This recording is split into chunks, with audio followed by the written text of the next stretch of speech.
The second researcher I want to spotlight is Dr. Carmen Scheibenbogen from Berlin, Germany. Now, her research is in the field of autoimmunity. She notes that, in a broad review of looking at what's going on with ME/CFS and long COVID, autoimmunity seems to be prominent. Autonomic dysfunction, meaning maintaining balance or homeostasis in the body, is a big problem. And the mitochondria metabolism is, repeatedly found to be abnormal. So Scheibenbogen and her team at Charité Hospital in Berlin feel that the immune regulation and autoimmunity in particular is at the core. It's upstream from many of the other events that occur in ME and long COVID.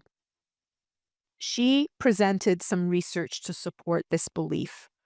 One aspect of the proof or support, let's say supporting documentation, is from the Decode ME genome-wide association study that was done in the UK. In this study, they found that some of the most common genetic variants found in people with ME were ones that would make autoimmunity more likely to occur. There's also been extensive research showing that autoantibodies, meaning antibodies against our own tissues, are more common in people with ME and long COVID than in healthy people.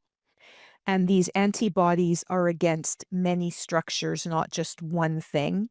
Things like G protein coupled receptors, interferons, which are immune chemicals, and even things like muscle and brain cells.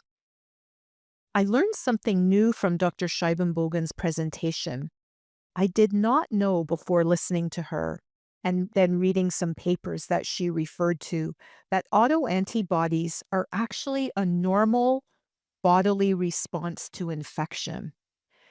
The autoantibodies that Scheibenbogen and her team is measuring are actually agonistic, meaning they augment function of, say, the receptors or molecules that they bind to.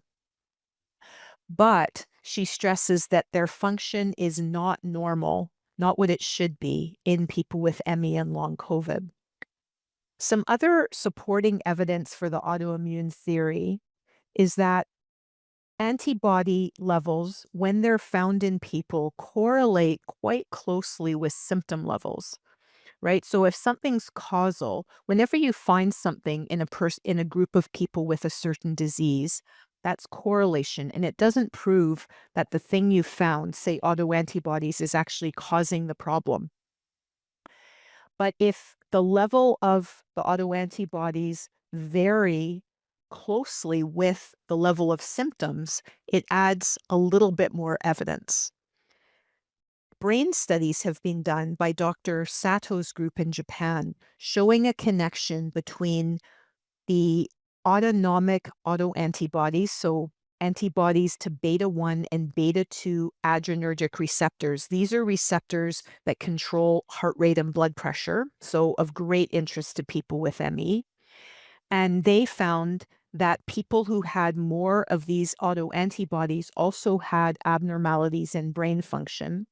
And they hypothesized that these autoantibodies could be connected with neuroinflammation, another area of research that's gaining traction in the field. So now for the cool part, the clinical part. As I mentioned, just uh, the presence of autoantibodies is not proof that they're actually causing symptoms. They could be innocent bystanders.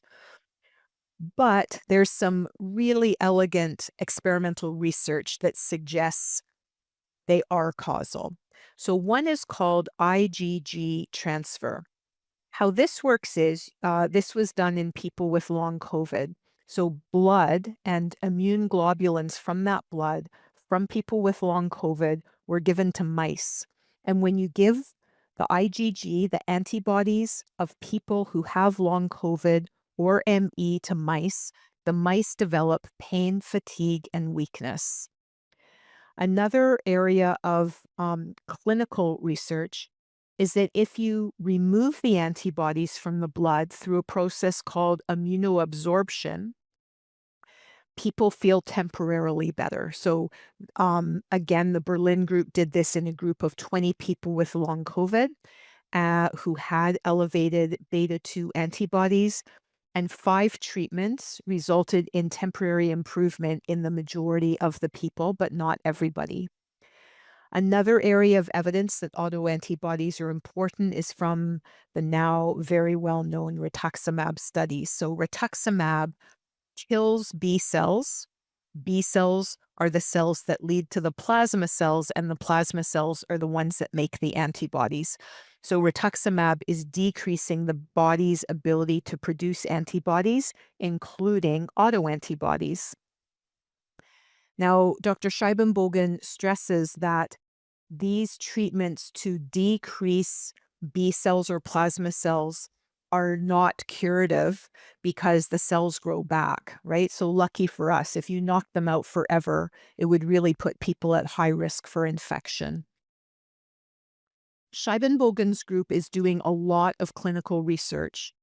Their work is to try to streamline or identify who is most likely to respond to these treatments like immunoabsorption, rituximab, and other drugs that could deplete B cells and deplete antibody levels.